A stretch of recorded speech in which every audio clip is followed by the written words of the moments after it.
इस वीडियो के notes description में लिंक में दिए गए हैं।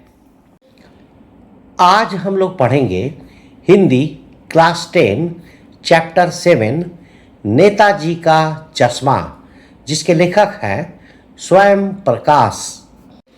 नेताजी का चश्मा हालदार साहब को हर 15वें दिन कंपनी के काम के सिलसिले में उस कस्बे से गुजरना पड़ता था। कस्बा बहुत बड़ा नहीं था जिसे पक्का मकान कहा जा सके, वैसे कुछ ही मकान, और जिसे बाजार कहा जा सके वैसा एक ही बाजार था।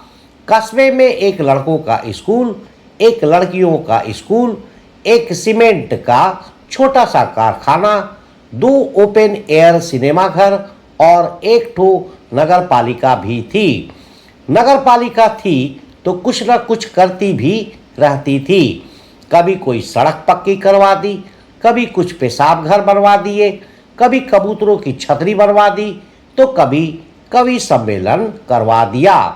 इसी नगर पालिका के किसी उत्साही बोर्ड या प्रशासनिक अधिकारी ने एक बार शहर के मुख्य बाजार के मुख्य चौराहे पर नेताजी सुभाष चंद्र बोस की एक संगमरमर की प्रतिमा लगवा दी। यह कहानी उसी प्रतिमा के बारे में है, बल्कि उसके भी एक छोटे से हिस्से के बारे में। अर्थ: हालदार साहब को हर 15वें दिन अपनी कंपनी के काम के कारण उस कस्बे छोटे शहर से गुजरना पड़ता था। वह कस्बा बहुत बड़ा नहीं था, वहाँ पक्के मकान भी बहुत कम थे और बाजार भी केवल एक ही था। उस कस्बे में एक लड़कों का स्कूल, एक लड़कियों का स्कूल, सीमेंट का एक छोटा सा कारखाना, 2 खुले हवा वाले सिनेमा घर, ओपन एयर सिनेमा और एक नगर पालिका म्यूनिसिपैलिटी थी। नगर पालिका थी तो वह कुछ न कुछ काम करती रहती थी। कभी सड़कें पक्की करवा दी, कभी पेशाब घर बनवा दिए, कभी कबूतरों के लिए छतरी आश्रय बनवा दी, तो कभी कवि सम्मेलन करवा दिया। इसी नगर पालिका के किसी उत्साही अधिकारी ने एक बार शहर के मुख्य बाजार के चौराहे पर नेताजी सुभाष चंद्र बोस की संगमरमर मार्बल की एक मूर्ति लगवा दी। यह कहानी उसी मूर्ति के बारे में है, या उससे भी छोटे उसके एक हिस्से के बारे में है। कस्बे का दृश्य, जहाँ एक लड़कों का स्कूल, एक लड़कियों का स्कूल, सीमेंट का एक छोटा सा कारखाना, 2 खुले हवा वाले सिनेमा घर और एक नगर पालिका म्यूनिसिपैलिटी थी। पूरी बात तो अब पता नहीं, लेकिन लगता है कि देश के अच्छे मूर्तिकारों की जानकारी नहीं होने और अच्छी मूर्ति की लागत अनुमान और उपलब्ध बजट से कहीं बहुत ज़्यादा होने के कारण काफ़ी समय ऊहापोह और चिट्ठी पत्री में बर्बाद हुआ होगा, और बोर्ड की शासन अवधि समाप्त होने की घड़ियों में किसी स्थानीय कलाकार को ही अवसर देने का निर्णय किया गया होगा, और अंत में कस्बे के इकलौते हाई स्कूल के इकलौते ड्राइंग मास्टर, मान लीजिए मोतीलाल जी को ही यह काम सौंप दिया गया होगा, जो महीने भर में मूर्ति बनाकर पटक देने का विश्वास दिला रहे थे।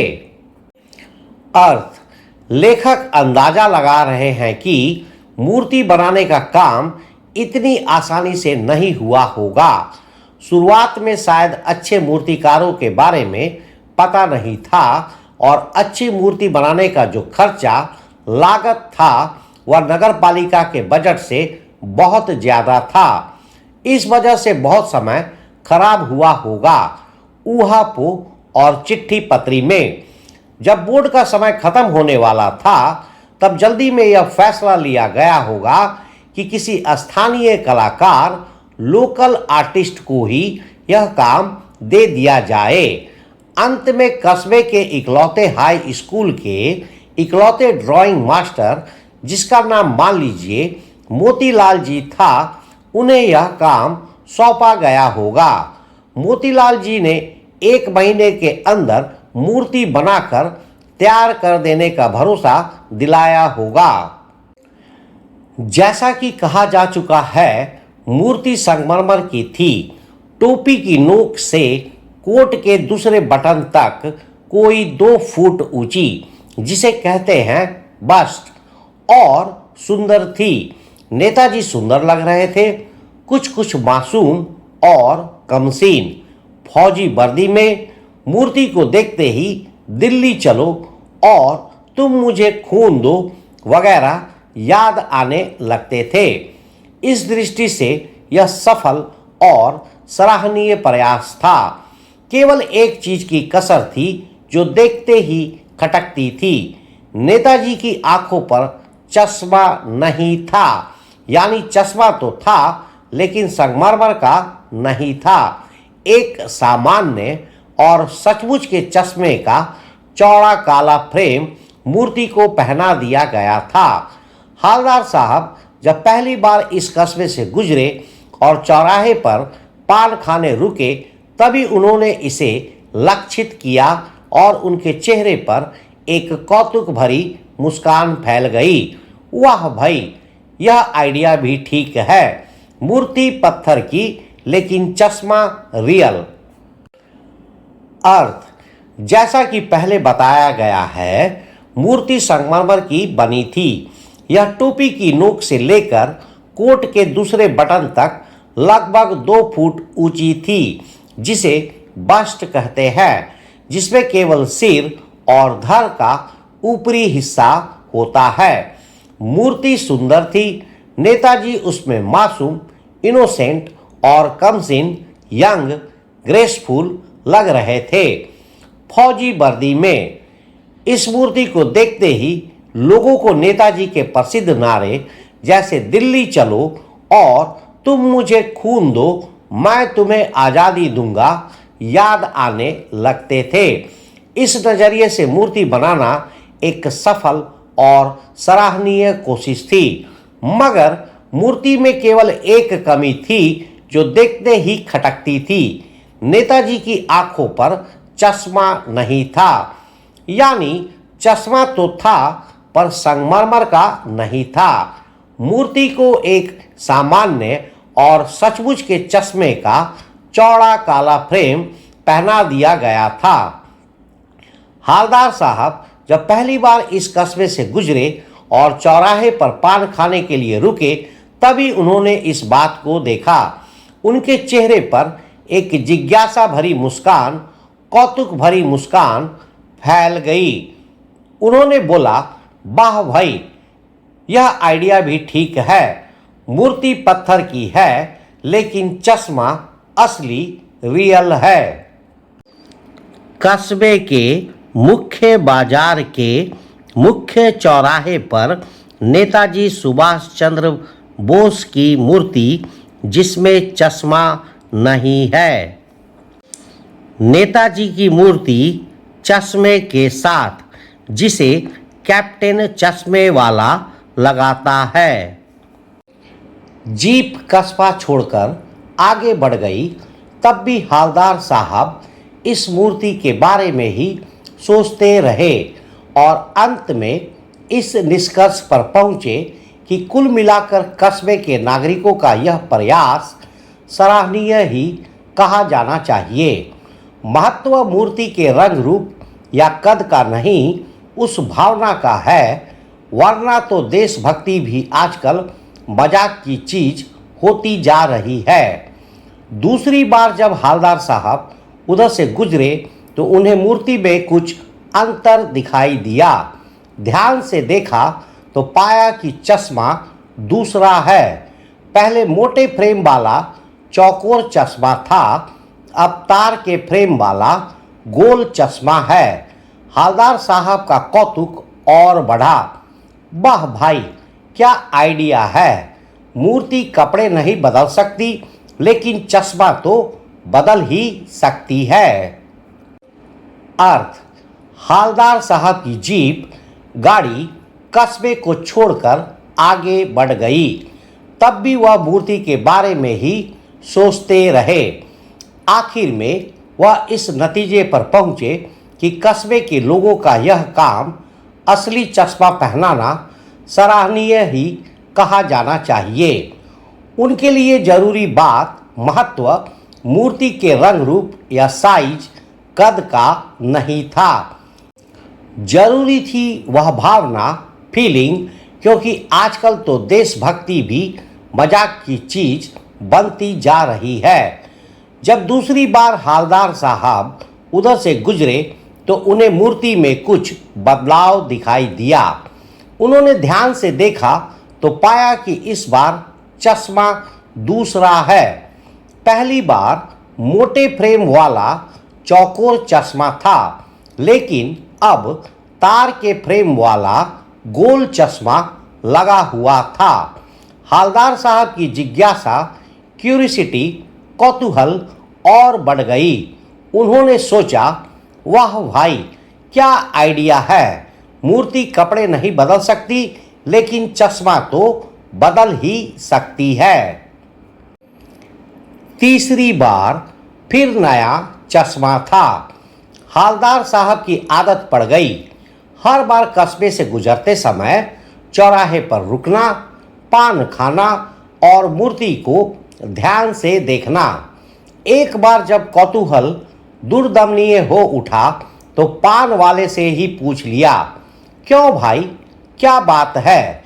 यह तुम्हारे नेताजी का चश्मा हर बार बदल कैसे जाता है? पान वाले के खुद के मुंह में पान ठुसा हुआ था। वह एक काला, मोटा और खुशमिजाज आदमी था। हालदार साहब का प्रश्न सुनकर वह आंखों ही आंखों में हंसा।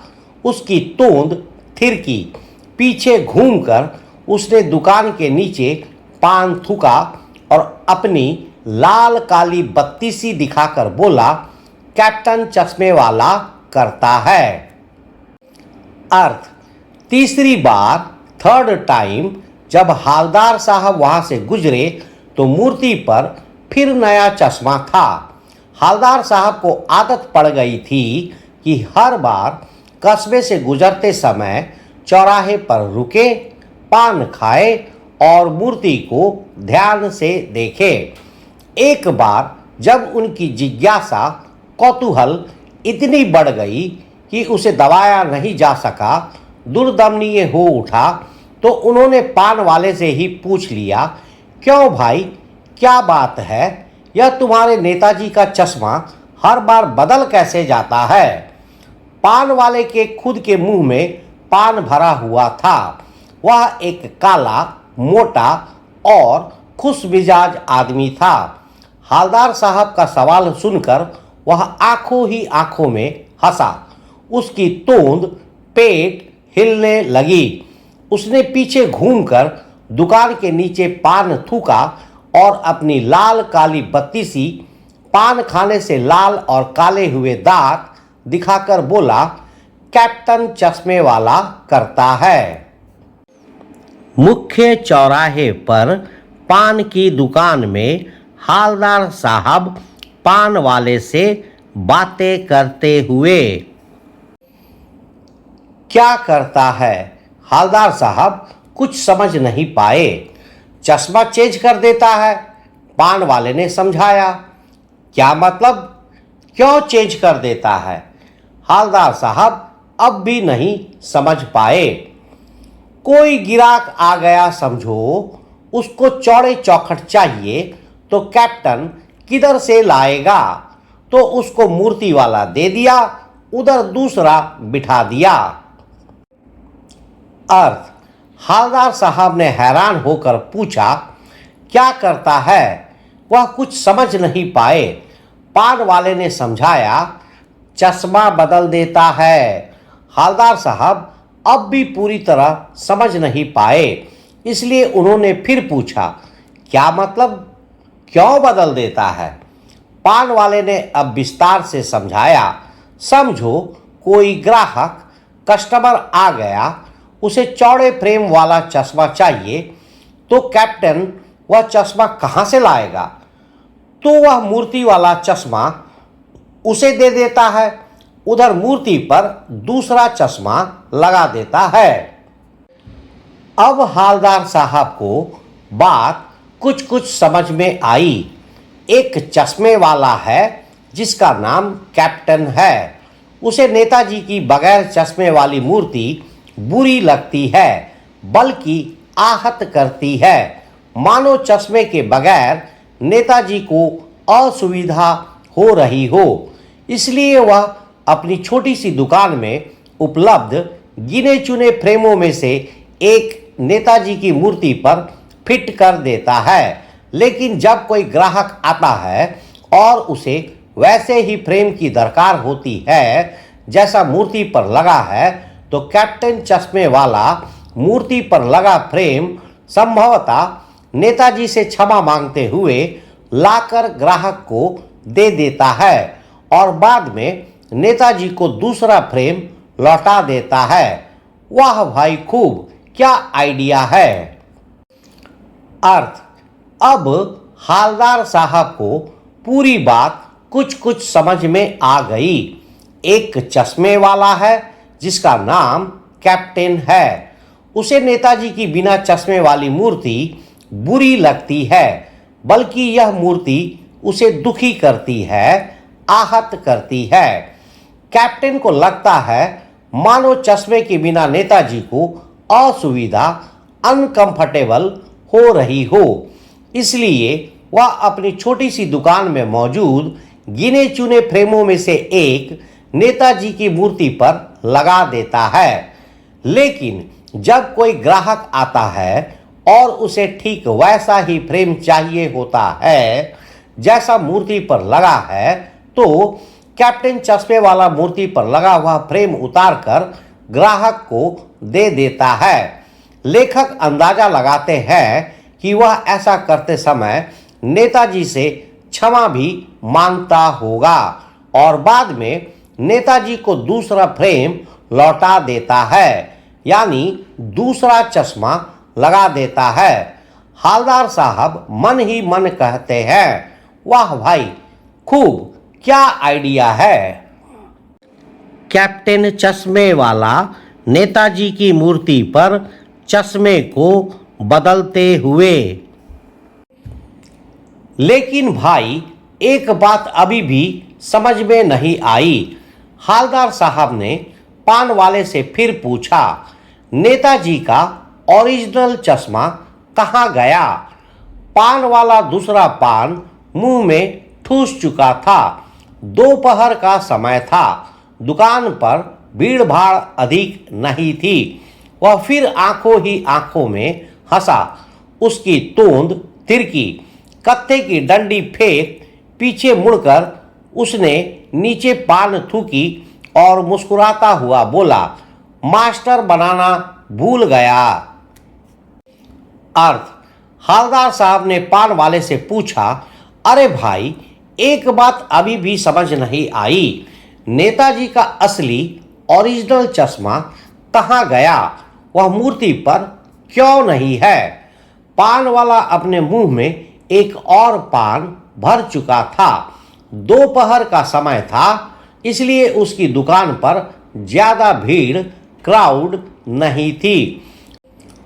उसने, पान वाले ने फिर आंखों ही आंखों में हंसकर जवाब दिया। उसकी तोंद पेट हिल गई। हंसने के कारण उसने पान बनाने वाली कत्थे की डंडी फेंकी, पीछे मुड़ा, नीचे पीक पान का थूका और मुस्कुराते हुए बोला, मास्टर मूर्तिकार बनाना भूल गया।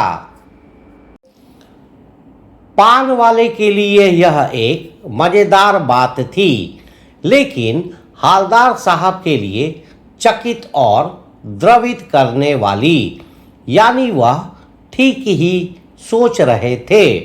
मूर्ति के नीचे लिखा, मूर्तिकार मास्टर मोतीलाल वाकई कस्बे का अध्यापक था। बेचारे ने महीने भर में मूर्ति बनाकर पटक देने का वादा कर दिया होगा, बना भी ली होगी, लेकिन पत्थर में पारदर्शी चश्मा कैसे बनाया जाए कांच वाला यह तय नहीं कर पाया होगा, या कोशिश की होगी और असफल रहा होगा, या बनाते बनाते कुछ और बारीकी के चक्कर में चश्मा टूट गया होगा, या पत्थर का चश्मा अलग से बनाकर फिट किया होगा और वह निकल गया होगा। उफ। अर्थ, पान वाले के लिए यह चश्मा बदलने की बात एक मजेदार बात थी, लेकिन हालदार साहब के लिए यह हैरान चकित करने वाली और मन को पिघला देने वाली, द्रवित करने वाली थी। हालदार साहब अब समझ गए कि वह ठीक ही सोच रहे थे। मूर्ति के नीचे जो मूर्तिकार मास्टर मोतीलाल लिखा था वह सचमुच कस्बे का अध्यापक टीचर था। बेचारे ने 1 महीने के अंदर मूर्ति बनाकर फटाफट पटक देने का वादा कर दिया होगा। मूर्ति बना भी ली होगी, लेकिन वह यह तय नहीं कर पाया होगा कि पत्थर में पारदर्शी चश्मा, कांच वाला चश्मा कैसे बनाया जाए, या फिर उसने कोशिश की होगी और असफल रहा होगा, या बनाते बनाते कुछ और बारीकी, फाइन डिटेल्स के चक्कर में चश्मा टूट गया होगा, या फिर पत्थर का चश्मा अलग से बनाकर फिट किया होगा और वह निकल गया होगा। लेखक आह भरते हैं, उफ। हालदार साहब को यह सब कुछ बड़ा विचित्र और कौतुक भरा लग रहा था। इन्हीं ख्यालों में खोए खोए पान के पैसे चुकाकर चश्मे वाले की देशभक्ति के समक्ष नतमस्तक होते हुए वह जीप की तरफ चले। फिर रुके, पीछे मुड़े और पान वाले के पास जाकर पूछा, क्या कैप्टन चश्मे वाला नेताजी का साथी है या आजाद हिंद फौज का भूतपूर्व सिपाही? अर्थ, हालदार साहब को यह सब कुछ बहुत अजीब, विचित्र और जिज्ञासा से भरा, कौतुक भरा लग रहा था। इन्हीं विचारों में खोए खोए, यानी कैप्टन के बारे में सोचते हुए, उन्होंने पान के पैसे चुकाए और चश्मे वाले की देशभक्ति के सामने सिर झुकाते हुए, नतमस्तक होते हुए अपनी जीप की तरफ चले। फिर वह रुके, पीछे मुड़े और पान वाले के पास जाकर पूछा, क्या कैप्टन चश्मे वाला नेताजी का साथी दोस्त है या आजाद हिंद फौज का कोई पुराना सिपाही है?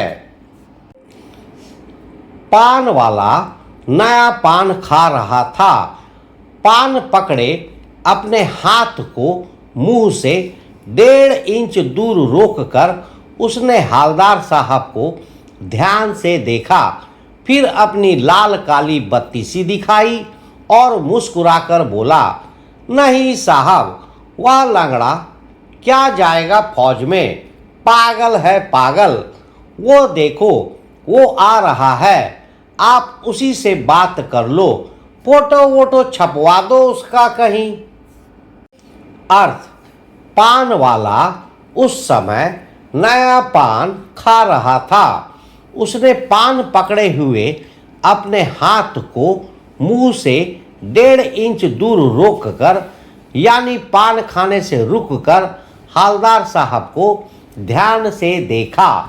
फिर उसने अपनी लाल काली बत्ती सी पान खाने से लाल और काले हुए दांत दिखाई और हंसते हुए मुस्कुराकर बोला, नहीं साहब, वह लंगड़ा आदमी क्या जाएगा फौज में, वह तो पागल है पागल।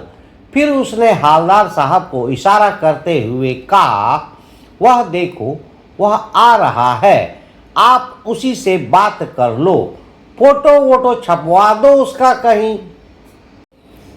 हवलदार साहब को पान वाले द्वारा एक देशभक्त का इस तरह मजाक उड़ाया जाना अच्छा नहीं लगा। मुड़कर देखा तो अवाक रह गए। एक बेहद बूढ़ा मरियल सा लंगड़ा आदमी, सिर पर गांधी टोपी और आंखों पर काला चश्मा लगाए, एक हाथ में एक छोटी सी संदूकची और दूसरे हाथ में एक बांस पर टंगे बहुत से चश्मे लिए अभी अभी एक गली से निकला था और अब एक बंद दुकान के सहारे अपना बांस टिका रहा था। तो इस बेचारे की दुकान भी नहीं, फेरी लगाता है। हवलदार साहब चक्कर में पड़ गए। पूछना चाहते थे, इसे कैप्टन क्यों कहते हैं, क्या यही इसका वास्तविक नाम है? लेकिन पान वाले ने साफ बता दिया था कि अब वह इस बारे में और बात करने को तैयार नहीं। ड्राइवर भी बेचैन हो रहा था, काम भी था। हवलदार साहब जीप में बैठकर चले गए। अर्थ, हवलदार साहब को पान वाले द्वारा एक देशभक्त का इस तरह मजाक उड़ाया जाना अच्छा नहीं लगा। उन्होंने मुड़कर देखा तो आश्चर्यचकित अवाक रह गए। एक बेहद बूढ़ा कमजोर मरियल सा और लंगड़ा आदमी था। उसके सिर पर गांधी टोपी थी और आंखों पर काला चश्मा लगा था।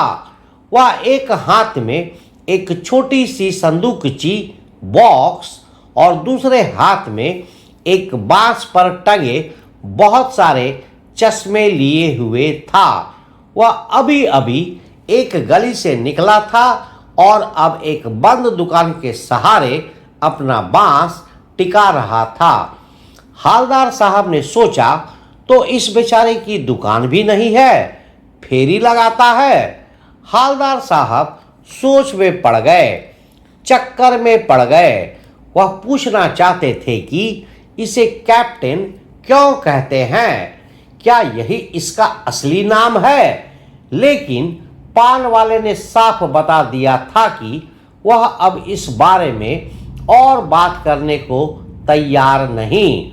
ड्राइवर भी बेचैन हो रहा था और काम भी था। हवलदार साहब जीप में बैठकर चले गए। 2 साल तक हवलदार साहब अपने काम के सिलसिले में उस कस्बे से गुजरते रहे और नेताजी की मूर्ति में बदलते हुए चश्मों को देखते रहे। कभी गोल चश्मा होता तो कभी चौकोर, कभी लाल, कभी काला, कभी धूप का चश्मा, कभी बड़े कांचों वाला गोगो चश्मा, पर कोई ना कोई चश्मा होता जरूर। उस धूल भरी यात्रा में हवलदार साहब को कौतुक और प्रफुल्लता के कुछ क्षण देने के लिए। अर्थ, 2 साल तक हवलदार साहब अपने काम के कारण उस कस्बे से गुजरते रहे और नेताजी की मूर्ति पर बदलते हुए चश्मों को देखते रहे। चश्मा कभी गोल होता तो कभी चौकोर, कभी लाल, कभी काला, कभी धूप का चश्मा और कभी बड़े कांचों वाला गोगो चश्मा, बड़े साइज का, पर कोई ना कोई चश्मा होता जरूर। यह सब उस धूल भरी यात्रा में हवलदार साहब को जिज्ञासा, कौतुक और खुशी, प्रफुल्लता के कुछ पल देने के लिए होता था। फिर एक बार ऐसा हुआ कि मूर्ति के चेहरे पर कोई भी कैसा भी चश्मा नहीं था। उस दिन पान की दुकान भी बंद थी। चौराहे की अधिकांश दुकानें बंद थी। अगली बार भी मूर्ति की आंखों पर चश्मा नहीं था। हवलदार साहब ने पान खाया और धीरे से पान वाले से पूछा, क्यों भाई, क्या बात है? आज तुम्हारे नेताजी की आंखों पर चश्मा नहीं है? पान वाला उदास हो गया। उसने पीछे मुड़कर मुंह का पान नीचे थूका और सिर झुकाकर अपनी धोती के सिरे से आंखें पोंछता हुआ बोला, साहब, कैप्टन मर गया। और कुछ नहीं पूछ पाए हवलदार साहब। कुछ पल चुपचाप खड़े रहे, फिर पान के पैसे चुकाकर जीप में आ बैठे और रवाना हो गए। अर्थ, फिर एक बार ऐसा हुआ कि मूर्ति के चेहरे पर कोई भी चश्मा नहीं था। यहाँ तक कि कोई भी साधारण चश्मा भी नहीं। उस दिन पान की दुकान भी बंद थी। चौराहे की अधिकतर दुकानें भी बंद थी। अगली बार जब हवलदार साहब आए तब भी मूर्ति की आंखों पर चश्मा नहीं था। हवलदार साहब ने पान खाया और धीरे से पान वाले से पूछा, क्यों भाई, क्या बात है? आज तुम्हारे नेताजी की आंखों पर चश्मा नहीं है? पान वाला उदास हो गया। उसने पीछे मुड़कर मुंह का पान नीचे थूका और सिर झुकाकर अपनी धोती के कोनों से आंखें पोंछता हुआ बोला, साहब, कैप्टन मर गया। हवलदार साहब और कुछ नहीं पूछ पाए। वह कुछ पल चुपचाप खड़े रहे, फिर पान के पैसे चुकाकर जीप में आ बैठे और चले गए। बार बार सोचते, क्या होगा उस कौम का जो अपने देश की खातिर घर गृहस्थी, जवानी, जिंदगी, सब कुछ होम देने वालों पर भी हंसती है और अपने लिए बिकने के मौके ढूंढती है। दुखी हो गए। 15 दिन बाद फिर उसी कस्बे से गुजरे। कस्बे में घुसने से पहले ही ख्याल आया कि कस्बे की हृदय स्थली में सुभाष की प्रतिमा अवश्य ही प्रतिष्ठापित होगी, लेकिन सुभाष की आंखों पर चश्मा नहीं होगा क्योंकि मास्टर बनाना भूल गया और कैप्टन मर गया।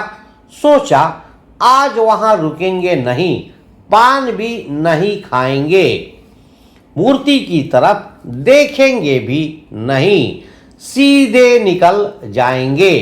ड्राइवर से कह दिया, चौराहे पर रुकना नहीं, आज बहुत काम है, पान आगे कहीं खा लेंगे।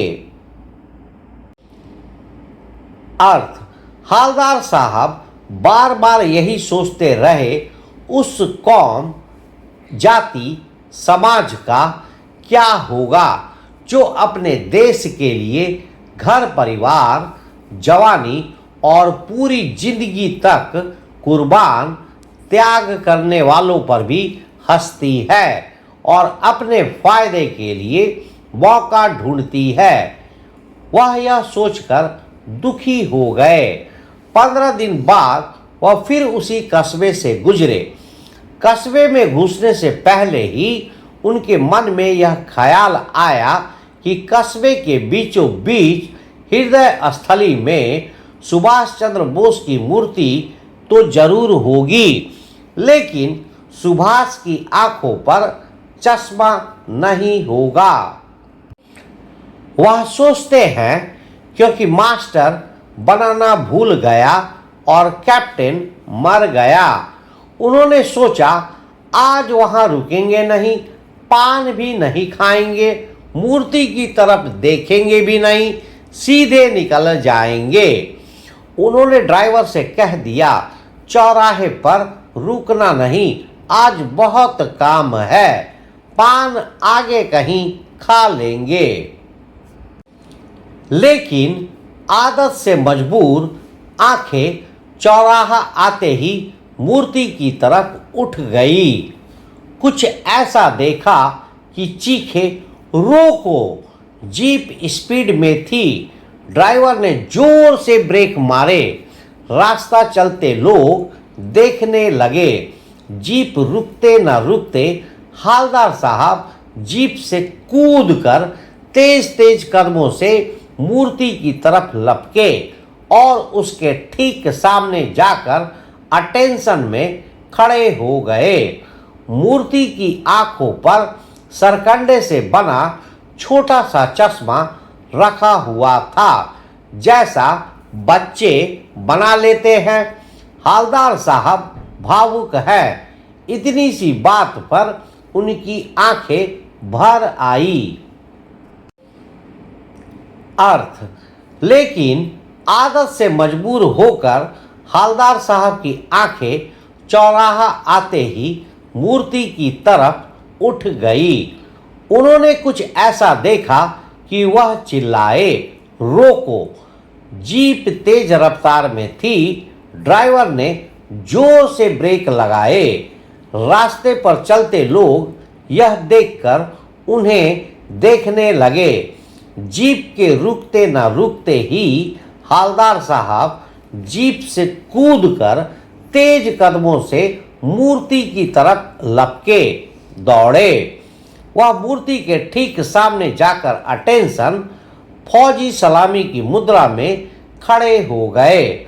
मूर्ति की आंखों पर सरकंडे, एक तरह की घास या पतली टहनी से बना एक छोटा सा चश्मा रखा हुआ था, जैसे बच्चे बना लेते हैं। हालदार साहब भावुक हो गए। इतनी सी बात पर उनकी आंखें भर आई, यानी उनकी आंखों में आंसू आ गए। कैप्टन चश्मे वाले की मृत्यु के बाद सरकंडे के बने चश्मे को बच्चे लगाते हुए।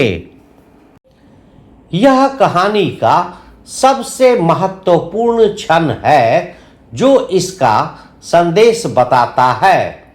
नंबर 1, हालदार साहब का सम्मान।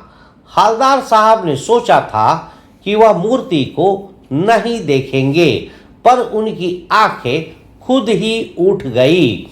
जैसे ही उन्होंने चश्मा देखा, वह इतने खुश हुए कि जीप से कूदकर भागे और मूर्ति के सामने अटेंशन की मुद्रा में खड़े हो गए। यह उस निस्वार्थ देशभक्ति के लिए उनका गहरा सम्मान था, जिसने नेताजी को अधूरा नहीं रहने दिया। पॉइंट नंबर 2, सरकंडे का चश्मा, उम्मीद की किरण।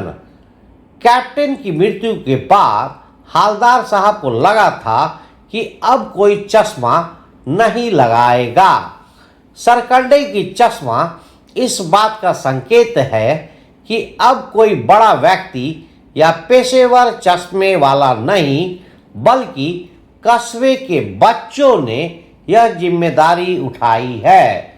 सरकंडा सस्ता और आसानी से उपलब्ध होता है, जिसका मतलब है कि बच्चों ने अपने सीमित संसाधनों के बावजूद अपनी छोटी सी क्षमता से नेताजी का सम्मान किया। पॉइंट नंबर 3, कहानी का संदेश। हालदार साहब की आंखें इसलिए भर आई क्योंकि उन्हें यह देखकर शांति मिली कि देशभक्ति अभी मरी नहीं है। जिस समाज को वह स्वार्थी मान रहे थे, वहां नई पीढ़ी बच्चों के दिल में भी देश प्रेम की भावना और शहीदों के लिए सम्मान जिंदा है। यह कहानी हमें सिखाती है कि देश प्रेम दिखाने के लिए धन या शक्ति की नहीं, बल्कि सच्ची भावना, फीलिंग की जरूरत होती है। और यह भावना, फीलिंग बच्चों से लेकर बड़ों तक सब में होनी चाहिए। सीधे शब्दों में हवलदार साहब ने देखा कि कैप्टन के मरने के बाद कस्बे के बच्चों ने सरकंडे का चश्मा बनाकर मूर्ति को पहनाया है। यह देखकर हवलदार साहब बहुत भावुक हो गए, क्योंकि उन्हें एहसास हुआ कि देश प्रेम की भावना अभी भी जिंदा है और नई पीढ़ी इस परंपरा को आगे बढ़ा रही है। यह कहानी हमें देशभक्ति और देश के निर्माण में आम नागरिकों के योगदान के महत्व को समझाती है।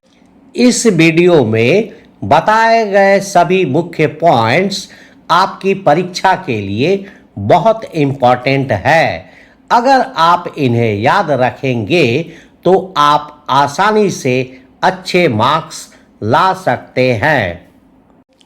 इस वीडियो के नोट्स डिस्क्रिप्शन में लिंक में दिए गए हैं।